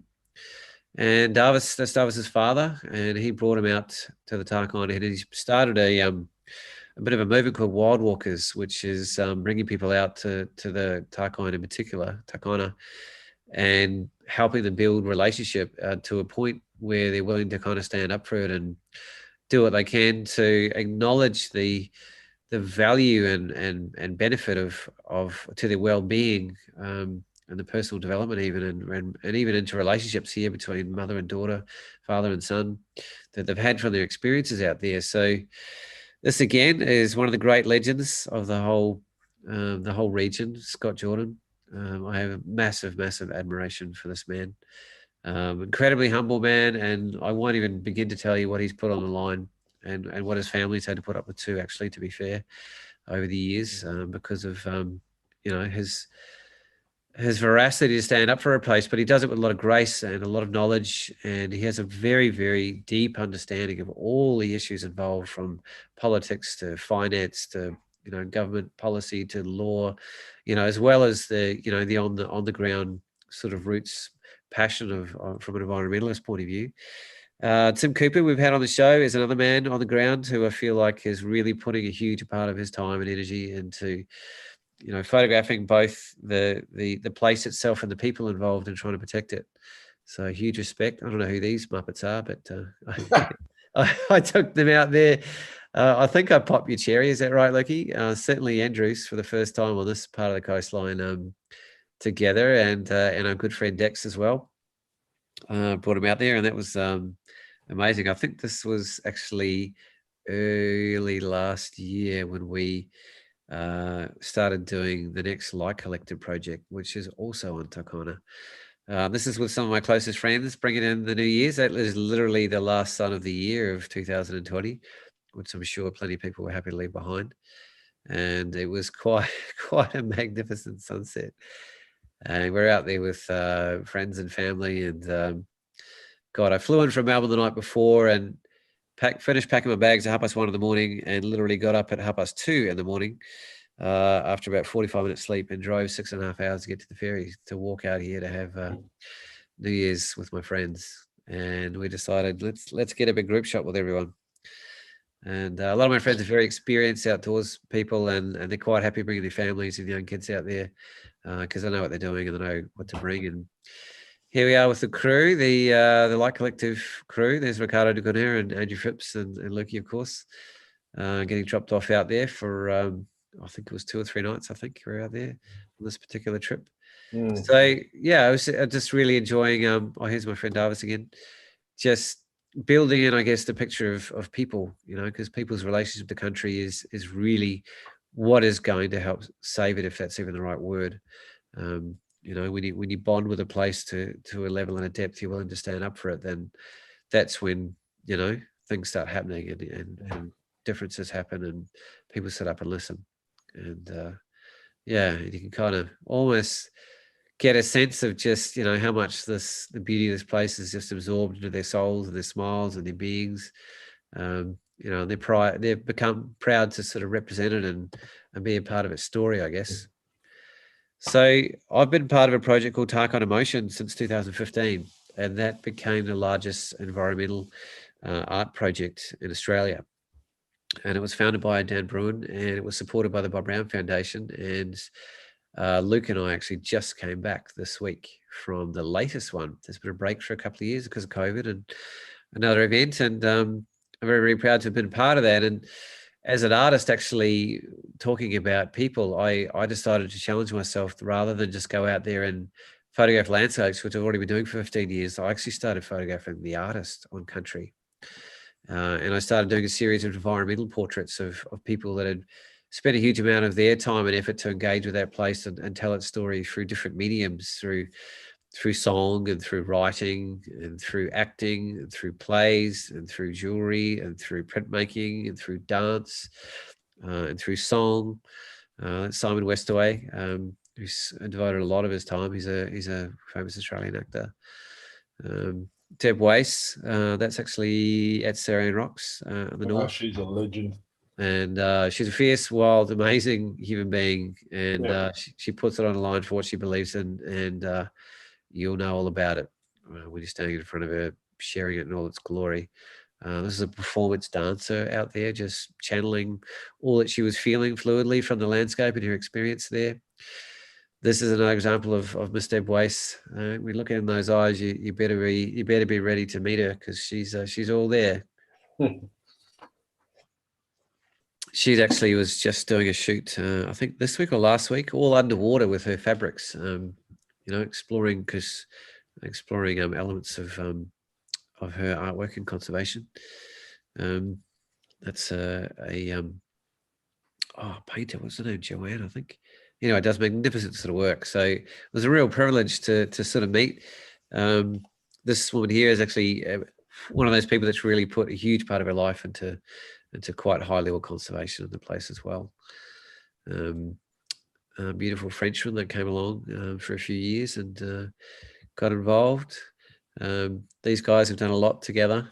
And again, it's become a really special place for them and it bonds them together, spending time out there. He spent quite a lot of time sort of using his photography as well and other parts of Tasmania to good effect for conservation purpose. And it was a different way of exploring relationship to country by actually capturing people on country that are genuinely there, kind of engaging their energies and their efforts and their creativity to be a voice for it. So I felt like, well, why don't I be a voice for them? And so, these images have since been used in a lot of campaigns and a lot of brochures and a lot of sense of kind of bringing a real and genuine connection of people in place.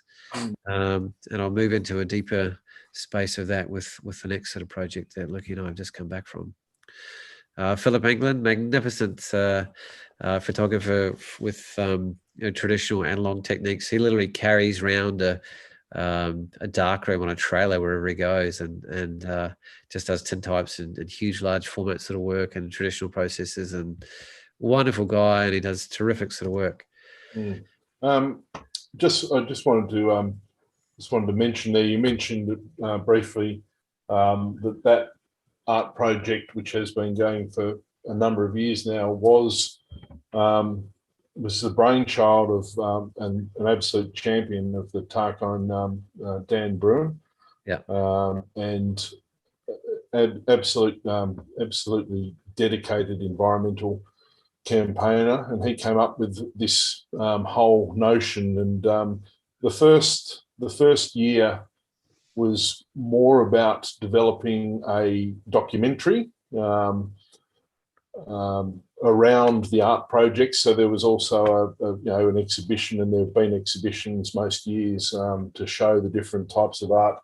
But all around Australia. Yeah, but Dan's vision was absolutely brilliant with this documentary that he created and has been shown in different places. I'm not sure where you can get hold of it to view the documentary, but it's really worthwhile seeking it out if you can. It's called Tarkine in Motion, and I just wanted to point it out and make sure that Dan got the credit that he deserves, because he really is a champion of takayna and many other places in Tasmania. So I thought, sure the heck is.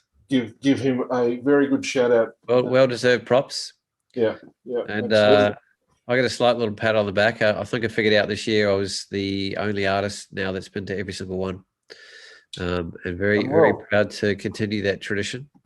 And I managed to get Lukey in on the latest one. They've just refreshed the name and they've changed it to Art for Takayna.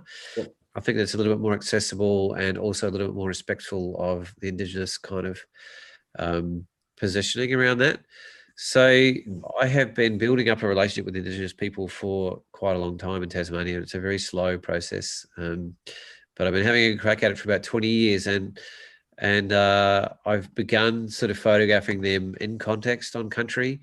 That's their terminology. On country means, literally being out on the land. And for them, being out on country is life. It's their spirituality. It's their food source. It's their space of community. It's their space of creativity, expression. It's just blends in and out of who they are.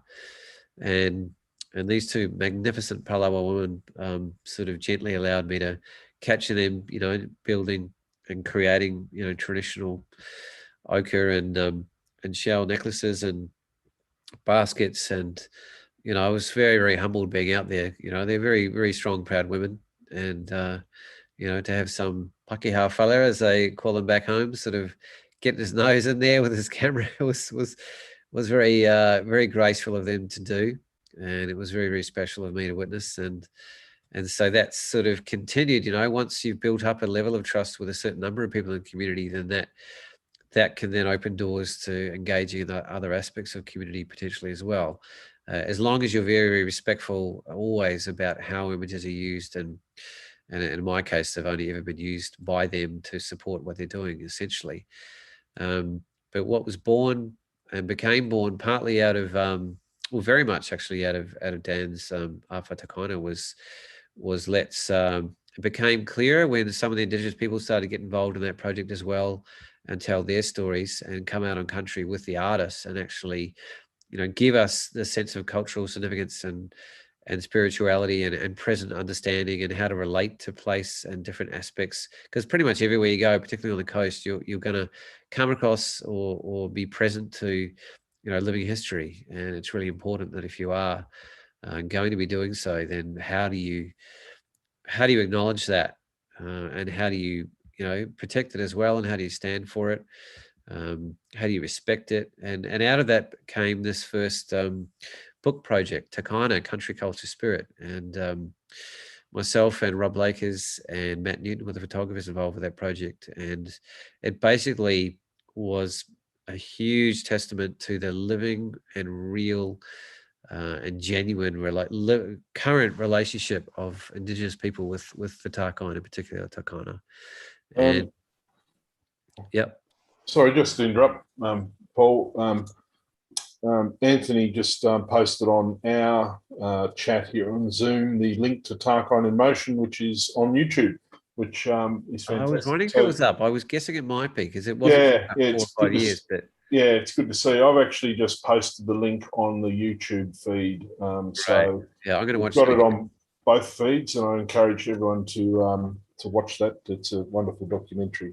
And so you can see the petroglyphs on the cover of that.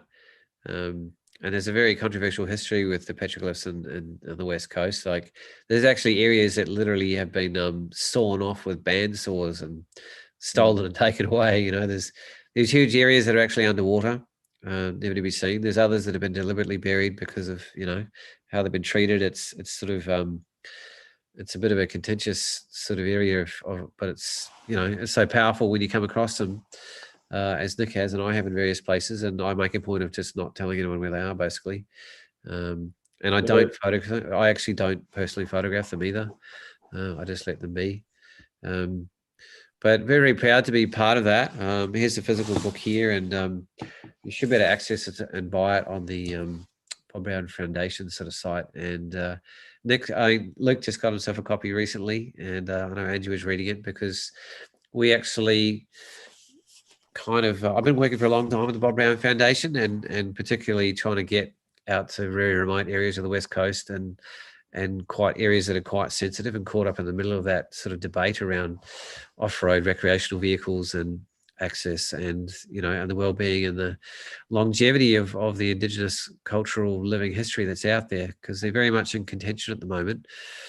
And, you know, it's hard to, in the bigger picture, you've got, you know, 40, 50 years of off-road access for a few people, and you've got 50 or 60,000 years of Aboriginal heritage. It's kind of like when you take a step back and look at the value of either, you know, what's serving the world and the cultural values better.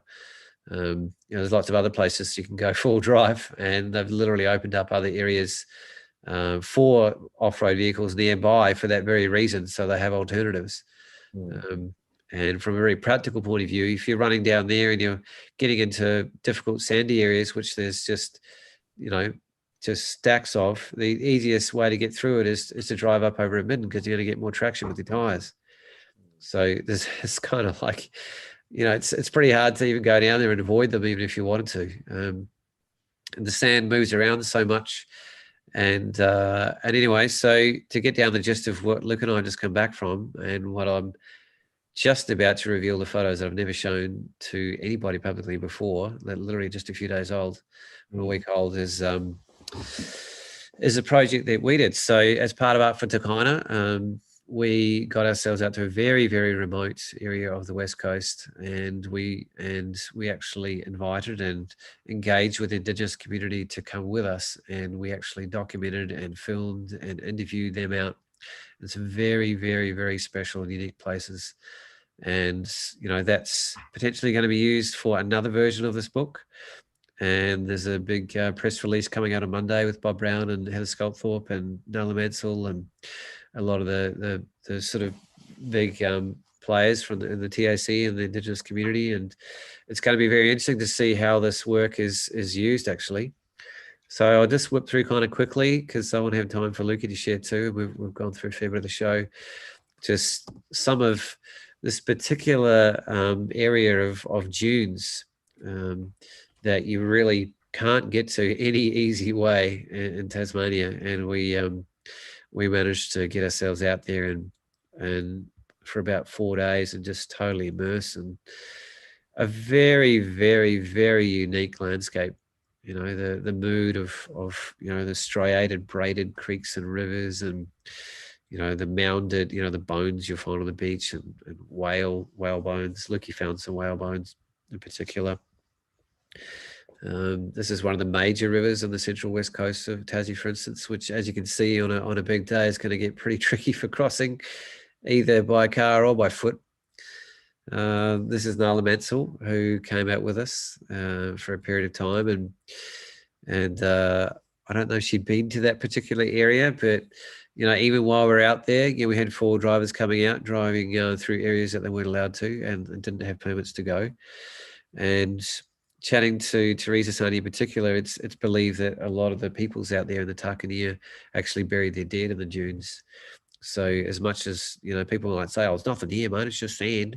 Oh, it moved last week. It's like, well, there's 1,000 generations of people that might be buried under where you're standing, my friend.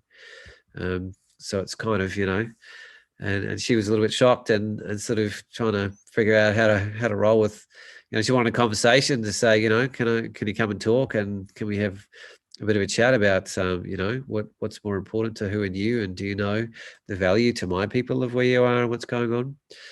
So it was quite a powerful experience, and it put us in places and positions that weren't always easy, but it was a magnificent experience. And here she is. You can't quite see it, but left and right of this photograph is just shell middens everywhere. And even though sticking to the form tracks literally run through massive middens as well. So it's not as simple as saying the form tracks aren't causing any damage. They're there because they already have sort of bulldozed their way through a lot of them. I mean, you can't really go anywhere down there, to be honest, without sort of potentially damaging some of the artifacts and history of the place. And there's a whole team of dune buggiers going up illegally, way away from the coast where they're not allowed to be. So it's interesting being out there just on foot, really, and sort of having to keep a bit of a low profile. so we didn't have any points of contention, but this is the Sea Devil Rivulet. This is the actual point where they're not allowed past.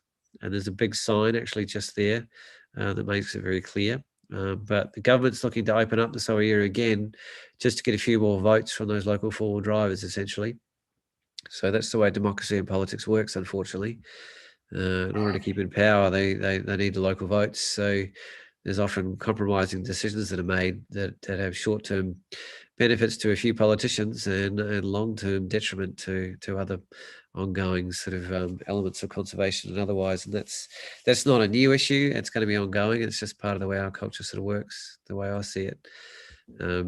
But it's probably one of the first times I'm stepping into the middle of the ring, so to speak, and picking a side of the fence. I'm not really much of a politician, but when you've been out in a place like this and you felt the echo of the people and you see its living, breathing history wherever you go, and then you see what's happening to it, just for the sake of a few people having some fun, it's kind of hard to justify, to be honest. So, I'm only going to let my images do the talking in terms of the campaign. Like, I'm not going to be involved and, writing the briefs and, saying what I think should be. To me, it's not my story to tell. I'm not from here, but I certainly feel like it is the Indigenous people's story to tell. And the Bob Bowen Foundation and the TAC have been building up a relationship for quite a few years now. That's taken a long time to build. And the takayna country culture spirit book was a complete amalgamation and joining of those two sort of wonderful political bodies in Tasmania. And I'm really quite excited, a little bit anxious and nervous and excited about where this kind of material that we've all collected together can be used. Again, you can see all these tracks with places that are not meant to be and not allowed to go. And it's very, very difficult to manage or control where they go anyway. It's such a remote place out there that you're not really going to, have the capacity to stop people. Yeah. It's impossible to police unless you actually had rangers with police officers stationed at Sandy Cape at Easter and these other areas of time when they're popularly the four drivers are down there. It's the only way you could do it. You just can't otherwise, and that's the problem. But we probably need to let Luke show some images, Paul. Yeah, I'm almost done, but I do want to show a few more because it shows some of the very, very special areas. Oh, it's amazing. Is that moonlit? Is it? Moonlit, beautiful night. Another beautiful morning. We had incredible conditions for the West Coast. It's very, very rare to get multiple days of clear, open conditions down there, and little sunrises and sunsets in a row in particular. And we did. Oh, wow.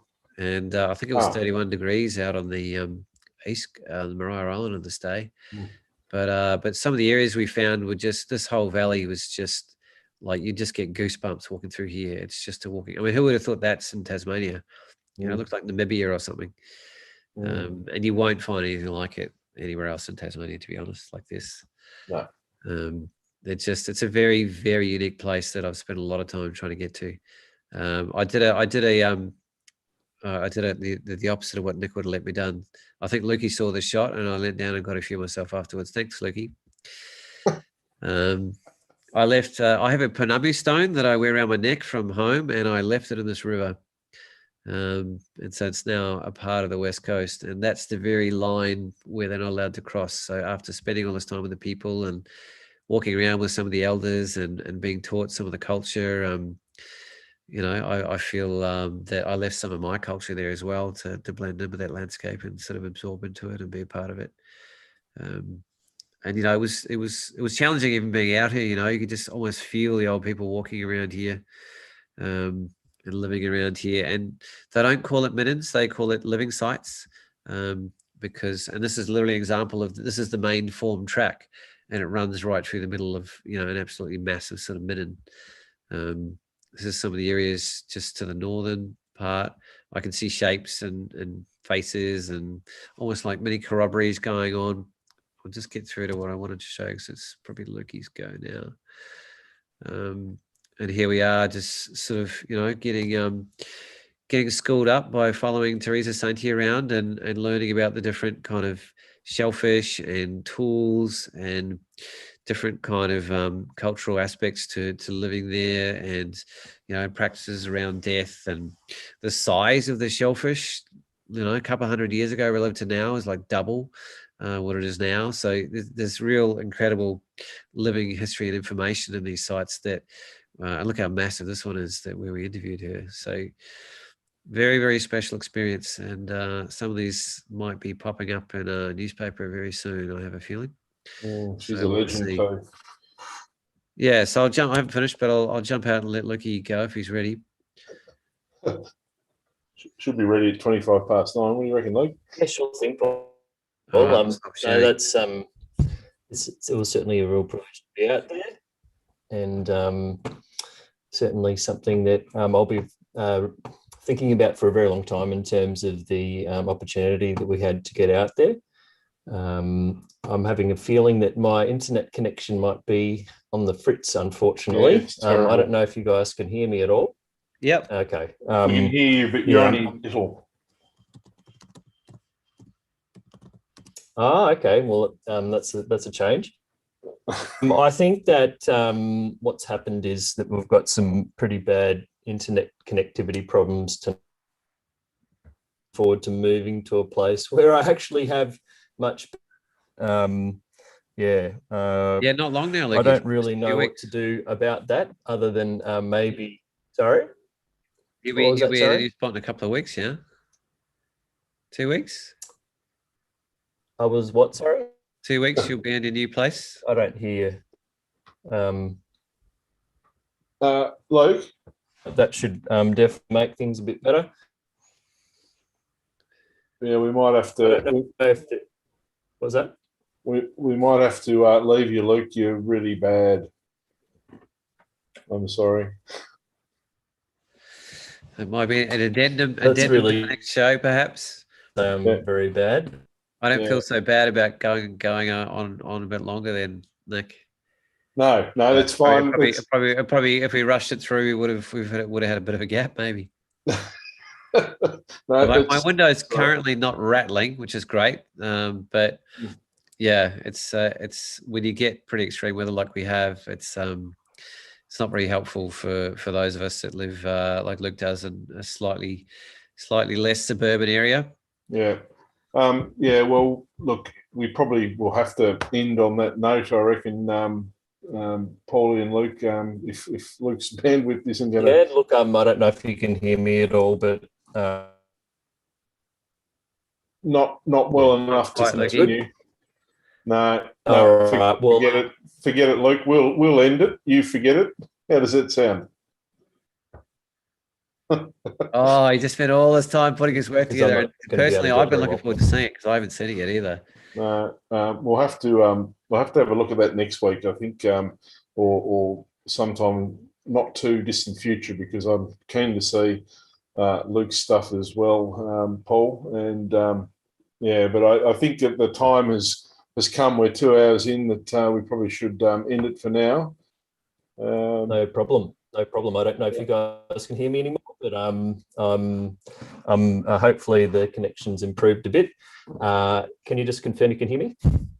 Yes. Okay, no worries. Well, look, with that, I think we'll take the show to a close. Sorry about my technical problems tonight and being able to close the show. But we will be back. I'm away next week. I hope that someone will be around to keep things going, and we will be back. And thanks for your time tonight. I hope you got the gist of how important the Tarkine is to us and to many, many other people, and the level of protection that it really needs to have. And as photographers, we've got a really great responsibility or role that we can play in terms of actually visiting the Tarkine and sharing the beauty of the place, and helping people understand that there still needs to be a lot of protection put in place for the Tarkine, so that future generations can enjoy it, rather than seeing logged areas, mined areas, and a coastline that's just ripped up from all-terrain vehicles. So, it deserves a lot more than that, of course. So thanks so much, everyone, and wish you all the best, and we'll catch you next week. See you later.